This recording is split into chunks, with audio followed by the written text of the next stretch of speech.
Hoje nós temos a honra de receber um dos maiores nomes do agronegócio tocantinense. Ele é pecuarista, agricultor e atual secretário de Agricultura e Pecuária aqui do estado do Tocantins, Jaime Café. Tem uma trajetória marcada por dedicação ao campo e também à gestão pública eficiente. Com experiência prática e visão de futuro, ele tem atuado diretamente para fortalecer a cadeia produtiva, ampliar mercados e impulsionar políticas públicas. E ele é um líder pé no chão. Secretário, seja muito bem-vindo aqui ao Tocantins Rural Podcast. Obrigado, Sara. Obrigado, Daniel. Muito bom poder estar aqui conversando com vocês, falando um pouco mais sobre esse importante setor da economia do nosso estado, que é o agronegócio. E para me acompanhar neste bate-papo, está ao meu lado o parceiro do Tocantins Rural, Daniel Gaia. Ele é zootecnista há mais de 20 anos de estrada e especialista em pecuária de corte e parceiro comercial da Estância Bahia, aqui no estado do Tocantins. Um profissional com vivência técnica e também de mercado, que entende de perto os desafios e as oportunidades desse setor. Seja bem-vindo, Daniel. Obrigado, Sara. Eu tenho que agradecer o convite de vocês, Tocantins Rural. Estamos aí nessa parceria junto com a Estância Bahia Leilões.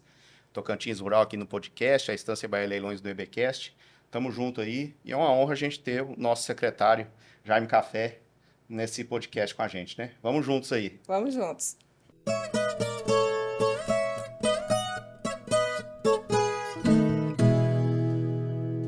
Importante da gente falar, antes da gente entrar nas partes técnicas, né, Daniel? A gente falar um pouco aí da sua vida pessoal, contar a sua história de vida. Você nasceu aqui no estado do Tocantins, você veio de outro estado. Quem que é aí o Jaime Café? Sem a parte do secretário, ex-prefeito, quem que é a pessoa do Jaime Café?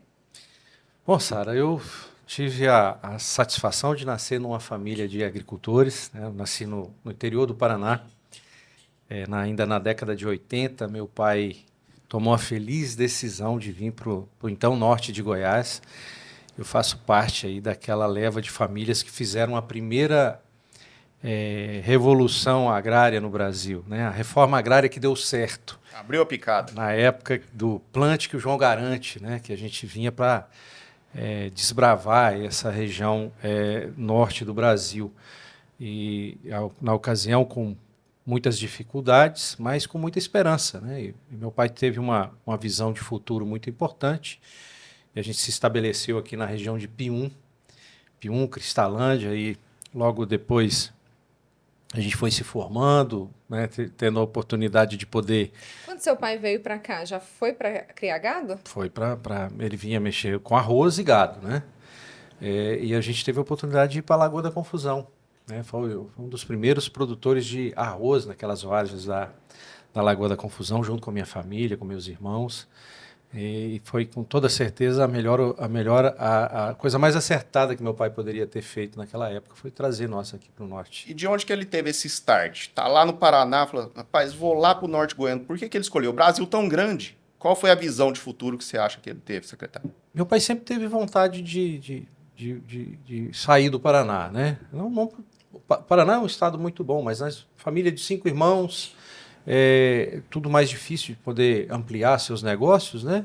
E ele via a oportunidade de ou vir para o Mato Grosso ou para o oeste da Bahia. E na ocasião, um primo dele, que tinha uma propriedade aqui em Pium, e fizeram um negócio. Ele veio, conheceu a propriedade, fez um negócio, trocou uma colheitadeira 2000, que ele tinha lá no Paraná, deu essa colheitadeira numa área de 80 alqueires na época. E aí deixou as terras no Paraná. Quando ele se estabeleceu aqui, começou a vender o que tinha no Paraná e comprar aqui. Então, aí depois veio meus avós, veio os tios, veio a família quase toda, né? Se estabeleceu aqui na região de Lagoa da Confusão, onde muitos vivem até hoje. Muito bom. Secretário, então você é tocantinense Você chegou a nascer no Paraná? Eu nasci no Paraná e eu vim para Cristalândia estudar. Quantos em Cristalândia anos? Com 12 anos de idade. 12 anos. Então, tocantinense. Tocantinense bem rachado. Nem sotaque tenho mais. Secretário, tem aqui, eu trouxe alguns dados, né, até para poder passar para o telespectador, para quem está nos acompanhando. Você, secretário, à frente da pasta aí já há um bom tempo, em várias gestões, não só nessa gestão, mas como em outras gestões também, você esteve frente a essa pasta. E ninguém melhor para poder falar sobre agricultura e pecuária aqui no Tocantins. A gente vai focar nesse podcast, né, sobre pecuária, como o Daniel falou, que se a gente for falar de agricultura, a gente leva 3 dias de podcast aqui. 3 dias de podcast. Então, eu tenho um dado aqui que é muito interessante, que é que o Tocantins tem cerca de 11,6 milhões de cabeças de gado, que esse dado é de maio desse ano. Isso representa 7 boi por habitante, bem acima da média nacional, que é de 1,1. E aí você pensar, 7 boi por habitante aqui no Tocantins, muito acima da média nacional, o que isso significa de oportunidade para o estado do Tocantins? Bom, a pecuária ela foi a base da lei que criou o Estado, para mostrar que o Estado era viável, né? Nós temos um Estado grande, né? Uma área territorial de mais de 27 milhões de hectares no nosso território, pequenos municípios espalhados de sul a norte, e a oportunidade de sobrevivência desses pequenos municípios está na pecuária, seja na pecuária de corte ou na pecuária de leite, em alguns polos. Mas a indústria se estabeleceu nos centros maiores do estado, ali Araguaína, Paraíso, Gurupi, e a produção está lá na ponta. É ela que garante a sobrevivência daquele vaqueiro que está lá em Esperantina, no Bico do Papagaio, ou de um pequeno produtor aqui no sudeste do estado, aqui na região de Arraias, Combinado. Essa economia, a pecuária permite que a gente possa fazer com que essa economia ela seja abrangente. Ela não fica só no polo onde se processa essa carne. Ela está onde se faz a carne, né? E quem faz a carne é o produtor rural. E aí você aquece o mercado, a economia com lojas agropecuárias, com empresas voltadas aos serviços para a agropecuária no estado. Esse número de 7 animais por habitante, ele é interessante, né? O estado tem um consumo pequeno, mas ele tem uma produção grande que acaba aquecendo a economia e dando condições para que prefeituras e o próprio governo do estado possam fazer políticas públicas voltadas à infraestrutura, segurança, saúde e educação. Né? Saiu um dado recente agora, a gente até divulgou no site Tocantins Rural, que o estado do Tocantins foi o segundo que mais cresceu no Brasil. Né? Então, a gente vê que grande parte disso daí é por causa do agronegócio. Com certeza. Eu queria evoluir esse dado que a Sara falou, que a gente, para entender o futuro, tem que lembrar do passado. Aproveitando esse gancho, o senhor chegou aqui com 12 anos de idade. Como que era essa pecuária extrativista do norte goiano, em termos de genética? Vamos falar assim, qual que você considera que foi as evoluções genéticas que foram passando da década de 80, 90, os anos 2000, para a gente chegar hoje nessa referência que é o Tocantins em termos de produção de bezerro nacional? Olha, o nosso estado, quando nós chegamos aqui na década de 80, minha família já chegou com a agricultura, né? Abriu as primeiras áreas com arroz, plantava 2, 3 anos de arroz, colocava o capinha e vinha com o gado. Mesmo com o investimento no solo, mesmo plantando o capim, nós levávamos 4 anos para tirar um boi de dentro da propriedade. Né? Porque você já começou a fazer investimento no pasto, mas não tinha genética. Né? Era utilizado o gado da época, era um gado cruzado, um pouco daquele gado curraleiro com uma misturazinha com gado gir. Era mais ou menos esse o perfil do boi que nós tínhamos aqui. E depois foi trazendo aí tecnologias do Nelore, o produtor começou a apurar mais esse gado, e a gente hoje tem números extraordinários, né? Propriedades aí tirando o boi com menos de 20 meses, com mais de 18 arrobas. Isso aí demonstra um investimento muito grande em nutrição, mas principalmente em genética. E não adianta também investir em genética e não cuidar do solo, não cuidar da nutrição desses animais. Então, nós tivemos aí uma adesão muito forte à tecnologia. E o importante, eu preciso narrar isso aqui, Daniel. Eu me lembro que quando eu comecei a namorar com a minha esposa, a primeira vez que eu fui visitar meu sogro, eles estavam mexendo lá no curral. Na ocasião, eu era corredor de vaquejada. E eu tinha machucado a mão Mas eu queria mostrar para o meu sogro que eu era bom de laço e naquela época ele não tinha uma xiringa, era um curral improvisado. E eu lacei um bezerro e fui segurar com uma mão só, porque a outra estava machucada, com uma corda de nylon. Mostrar que era bom mesmo. E eu segurei aquele bezerro, a corda correu na minha mão. Ai, meu Isso Deus me do lembra muito a dor que eu passei no dia que essa O corda foi correu na justo. minha mão.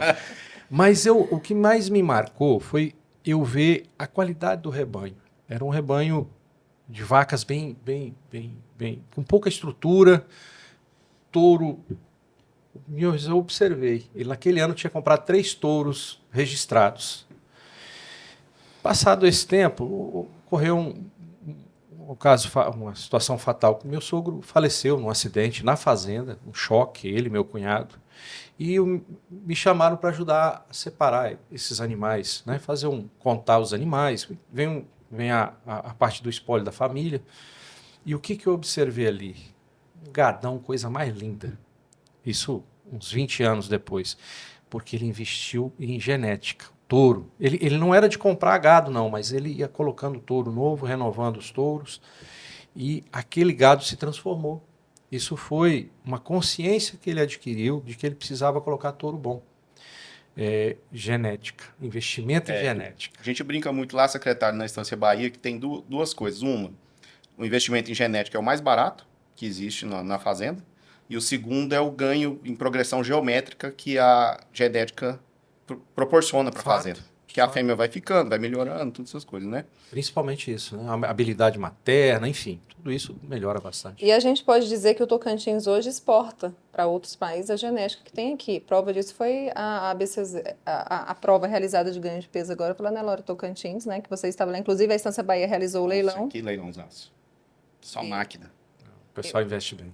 Investe e exporta já daqui. E ainda falando nesse assunto, nós estamos aí entre os 10 primeiros na produção de rebanho e o Tocantins é um dos primeiros do Brasil no abate e exportação. Eu queria que você comentasse esses dados também, porque imagina só, o estado mais novo da federação sendo aí um dos 10 primeiros na produção e um dos primeiros no abate e exportação. O que isso significa não só para o produtor, mas para a população como um todo aqui do nosso estado.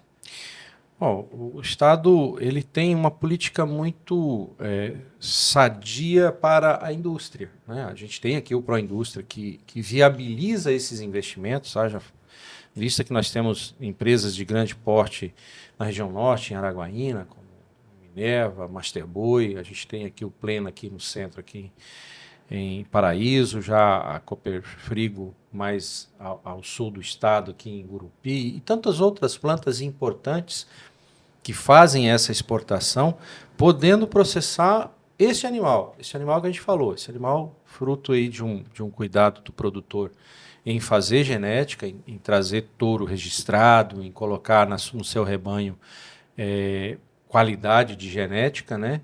E também o advento aí das plantas de confinamento que o Estado tem espalhado pelo Estado afora, né? Nos últimos anos aí a gente viu crescer de maneira muito, muito forte os confinamentos, sejam pequenas plantas aí de 200, 300 animais, até plantas como a da Agrogen aqui, que confina mais de 60 mil bois. Isso.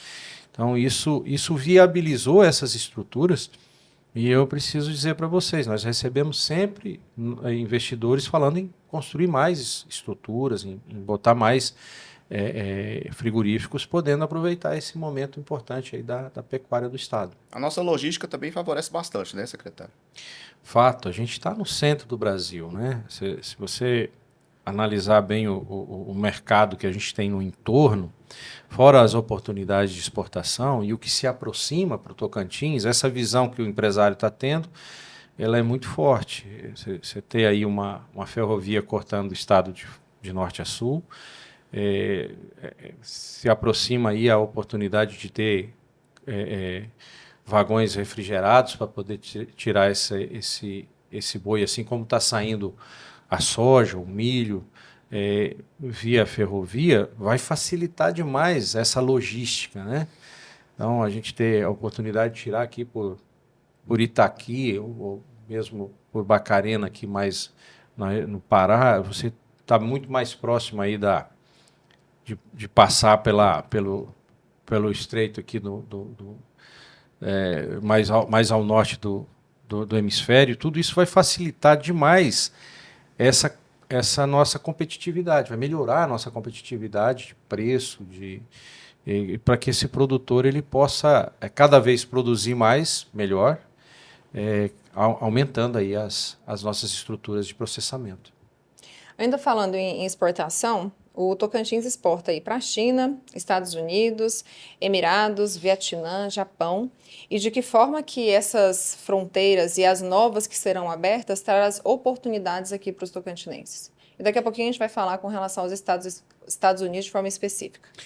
Bom, o Tocantins ele vem produzindo esse produto que o mercado asiático, né, especialmente a China, pede, né, que é o tão famoso e tão falado boi China. A gente se especializou em fazer esse produto. De uns anos para cá, nós tivemos aí a oportunidade de buscar novas oportunidades, como México, né, a gente conseguiu ingressar aí na Tailândia, em outros mercados que são muito promissores e que têm muito a crescer ainda, isso que é importante. Os Emirados hoje é uma realidade forte nossa também. As nossas plantas frigoríficas se especializaram aí no método halal, que é exigido por aqueles países, principalmente os países muçulmanos. Isso viabilizou essa abertura, fez com que o Estado investisse na questão de rastreabilidade. Agora é um tema cada vez mais difundido junto aos produtores, para que a gente possa ter uma certificação ainda melhor do que nós já temos. Existe um protocolo importante sobre as questões ambientais, trabalhistas, né? A sanitária ela é uma agenda que a gente não abre mão de maneira alguma. Existe um corpo técnico da nossa agência de defesa sempre muito atento, muito ativo, e a gente procura sempre demonstrar que não há ingerência sobre o trabalho feito pelos técnicos. Então, o produtor, aquele bom produtor sabe que não tem jeitinho, ele precisa atender às normas. Isso é uma regra que o Estado do Tocantins Isso é coloca. muito importante. Não existe ingerência, porque é meu amigo, libera ali, não há essa possibilidade. Óbvio que se observa o aperfeiçoamento das normas, né? Há uns dias atrás eu fui resolver, Daniel, um problema bom. O produtor me disse: olha, eu estou com um problema aqui, está nascendo mais bezerro do que eu tenho vaca, mas é porque eu estou com as precocinhas minhas parindo. Então, o sistema ele é travado, né? Então, tive que resolver esse problema, porque, em especial, aquele produtor estava com as novilhas parindo com menos de 19 meses. Isso é algo que a gente arruma. Com certeza. Mas, de outra forma, quando implica qualquer questão que possa ter uma dúvida sanitária, a gente não abre mão dos protocolos exigidos pelo Ministério da Agricultura. Isso é importantíssimo. E as ações que são feitas pela nossa agência. Isso é importantíssimo até mesmo porque, ao mesmo tempo que nós somos um estado muito exportador da carne bovina, nós também somos exportadores de bezerro. E esse histórico sanitário, histórico de controles, carrega junto, né? Agora uma dúvida, exporta bezerros para onde? Para os outros estados. São Paulo, os outros estados. O Angus exporta para a Turquia, né? E demais países. O bezerro, o macho Angus. Mas para São Paulo, Minas Gerais, a gente aqui já mandou para o Mato Grosso do Sul, por exemplo, nos leilões da Estância, tudo. Tem muito cliente nosso que é de São Paulo. E são estados que, juntamente com o Tocantins, também tem seu rigor sanitário. Então, isso aí a gente leva toda uma história de controle, de capacitação sanitária do produtor rural, todas essas coisas de genética, que nos credencia, nos capacita a estar atendendo esses mercados também, né? A gente tem um histórico muito positivo aqui de mandar gado para fora do estado. Quem perde é só quem não compra. Com certeza. E agora, falando sobre isso, a gente não pode deixar de falar sobre a questão da sobretaxa dos Estados Unidos, imposta de 50%, que passa a vigorar a partir de 1º de agosto agora, das exportações, né, tudo que vai enviado do Brasil para lá. E, inclusive, isso já interrompeu embarques aqui do estado do Tocantins. Eu gostaria de saber o que está sendo feito pelo estado do Tocantins com relação a isso, secretário. Bom, Sara, isso é um assunto que é bastante delicado, né? Óbvio que preocupa ao governo. Nós temos algumas empresas que têm contratos com os Estados Unidos. Uma dessas empresas já narrou para a gente que 30% do volume da produção dela era, até então, para os Estados Unidos, né? E com essa sobretaxa fica inviável, né? Obviamente, eles vão precisar encontrar um caminho de desovar essa produção no mercado interno ou em outros mercados com essa mesma demanda. O que é bastante preocupante é que grande parte desse produto ele sai daqui processado, né? Seria para contratos que eles têm com o McDonald's, para Carne de hambúrguer, né? produção de hambúrguer, né? Mas é algo que o governo do estado não tem muito o que fazer, né? Tudo que pode ser feito é essa interlocução junto ao governo federal, que é quem precisa resolver essa agenda. É uma agenda muito mais geopolítica, né, do que de negócios. Mas nós sabemos que tanto o governo brasileiro, né, precisa dessa solução, porque o Tocantins nós falamos da carne, mas o estado de São Paulo e outros estados aí que têm outras, por exemplo, o açúcar, Suco de laranja. suco de laranja, e aí vem a Café. indústria, Muito café. a indústria aeronáutica, isso tudo impacta diretamente a arrecadação brasileira, né?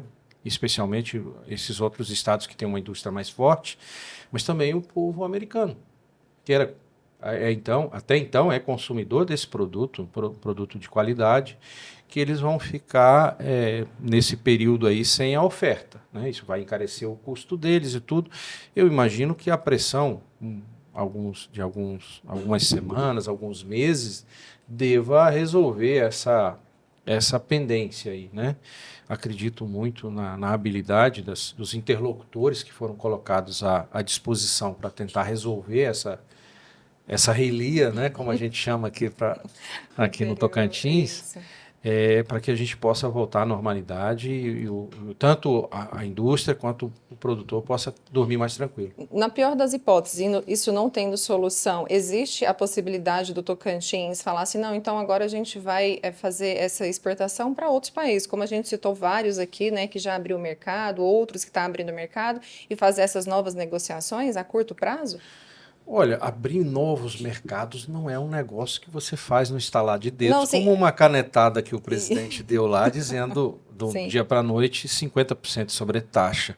Mas, obviamente, deverá se acomodar a isso, caso não haja uma negociação rápida em relação a isso deverá de se acomodar, né? Nós tivemos um momento, eu considero um pouco mais crítico do que isso, foi quando aquela crise da vaca louca que não era louca, do Pará, a China, de repente, cortou 80% da nossa exportação de carne.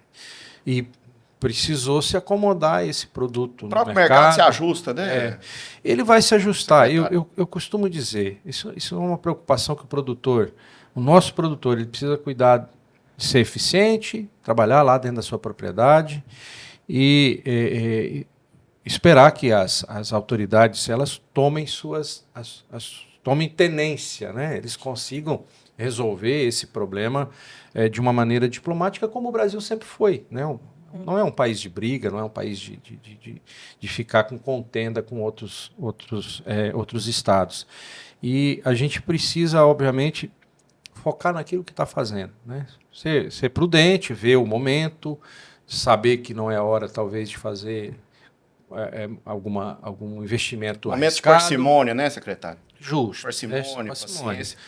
E assim, cuidado do que nós temos que fazer. Nós não podemos perder sono por causa disso. Nós, produtores, precisamos... eu vou continuar produzindo, eu vou fazer...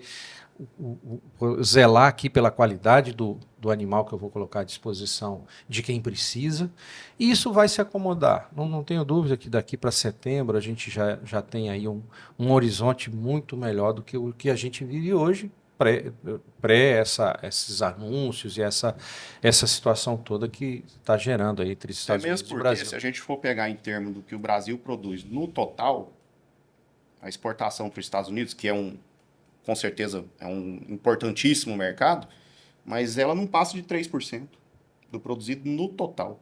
Especialmente do Tocantins. Porque se a gente pegar, ele é o segundo maior mercado de exportação que nós temos. Primeiro é a China. Mas, se não me engano, é 12% somente que ele corresponde da exportação. Então, na hora que você pega no volume total, é de 2% a 3%. Ninguém está falando aqui que o mercado americano não é importante. Muito pelo contrário. Sim. É um dos que pagam mais caro em termos de dólares por tonelada da nossa mercadoria numa carne que vai virar hambúrguer. Mas, devido a esse número de 2% a 3% que nós estamos falando, eu acredito, eu, Daniel Gaia, estou falando como do meu pessoal mesmo, que esse mercado se reacomoda. Se reacomoda.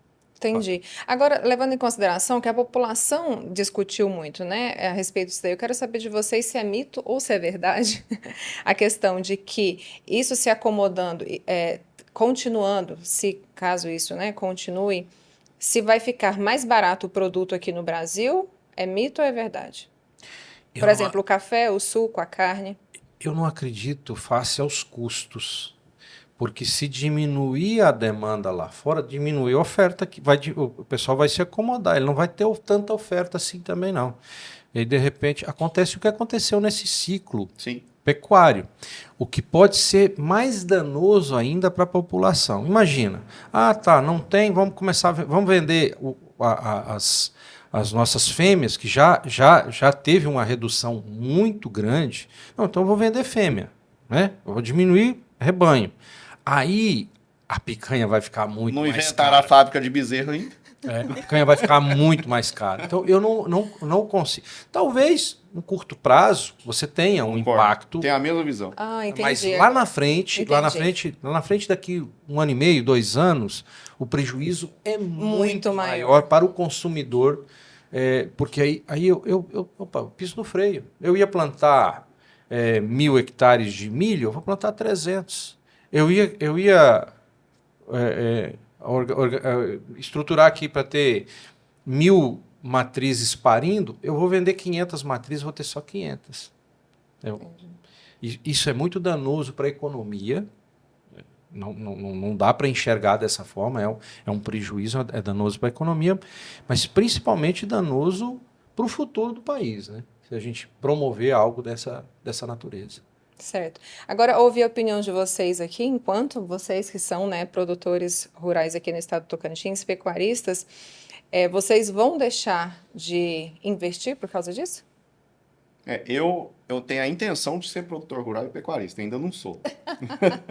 Mas o que a gente ouve de relatos dos pecuaristas é o seguinte, que nesse primeiro momento, o Café foi muito feliz na observação dele, nesse primeiro momento tem que tirar o pé, deixar a poeira baixar, enxergar qual que é a realidade de mercado e se adequar à produção.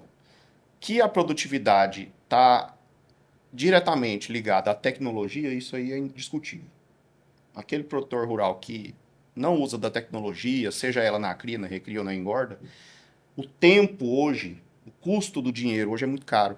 E a produtividade por hectare, ela fica comprometida. Uma seca na vida de um boi é muito caro. Muito cara para uma propriedade.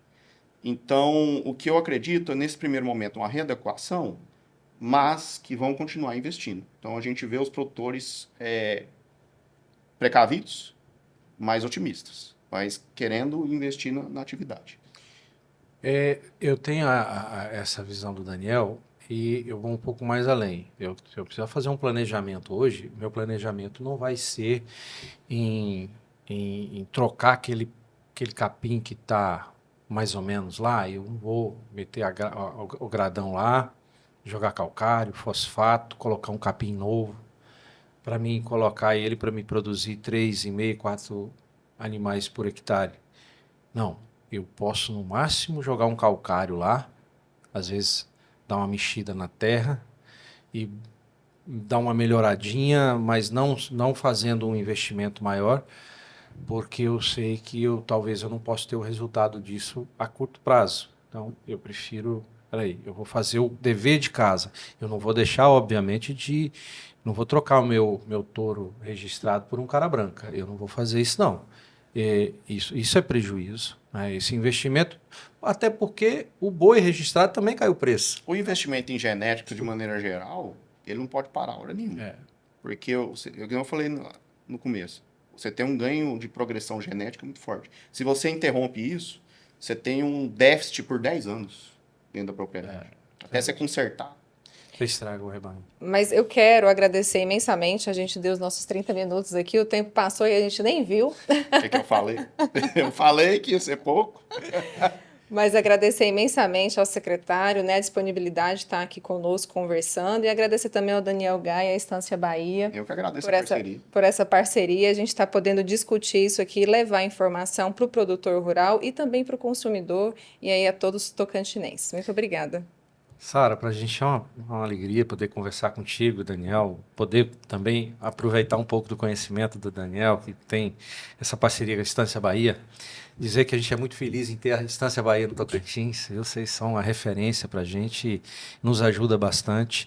O teu trabalho, Sara, aí com o Tocantins Rural, eu acompanho, assisto sempre seus podcasts e é muito importante, a gente falava antes, mostrar aquilo que está dando certo, né? Então, ter uma visão de futuro, sempre com o pé no chão, igual nós estamos agora, né? Então, grato sempre por essas oportunidades. Muito obrigada. Eu que agradeço, Sara. Nós lá da Estância Bahia Leilões, eu, Daniel Gaia, sou parceiro dela aqui desde 2017, e eu me considero um bandeirante, sabe? Levando a nossa pecuária, levando nossa produção. O pessoal fala assim, Estância Bahia é bom demais, vamos lá. Não, o mérito é de quem produz e de quem investe. Nós somos apenas ferramenta de mostrar para o mercado o que o Tocantins está produzindo. E é muito bom a gente, através do Tocantins Rural, do aplicativo EBL Web, canal do YouTube da Estância, canal Terra Viva, levar a pecuária tocantinense mostrando para o Brasil. E eu agradeço, isso aqui é uma forma da gente estar divulgando cada vez mais o nosso Tocantins para todo o Brasil. E para o mundo. E para o mundo, com certeza. Obrigada. Obrigado.